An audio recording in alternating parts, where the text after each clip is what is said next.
જય ભીમ જી જે લોકો લાગણીશીલ અને પ્રભાવથી સંઘર્ષથી બોલે ને એને સાંભળજો. ઈ જય ભીમ બોલે ઈ અને ઓલા ડબલિયા જય ભીમ બોલે ને ઈ સાંભળજો. એ બેયમાં જમીન આસમાનનો ફેર તમને કાનમાં દેખાય કે આ ખાલી ખાલી છે, આ ભરેલો છે. ફેર પડે ને, કેમ કે એમાં અમારી ભેગી લાગણી છે. તમને આમ નમ ગવાર આપી દે કે આમ નમ બટાટા આપી દે, તમે થોડા ખાવા માંડો. એમાં ચટણી મીઠું આ છે તે છે, મસાલા કરીને પછી શાક બને, પછી તમે એને રોટલી સાથે ખાઈ શકો. એવી જ રીતે આ જે જય ભીમ છે ને એ ખાલી એમનેમ એક ખાલી કઈ બટેટું થોડું છે.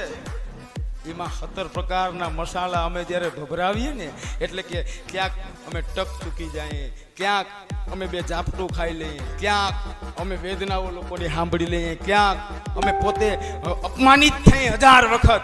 એ બધી વેદનાઓ ભેગ ક્યાંક આર્થિક ભીહમાં આવી જાય. આ બધી વેદનાઓ ભેગી કરીને અમારી નાભ્યથી નીકળતું હોય જય ભીમ, ત્યારે એ કાનને વાલું લાગે કે હા આ થાય છે.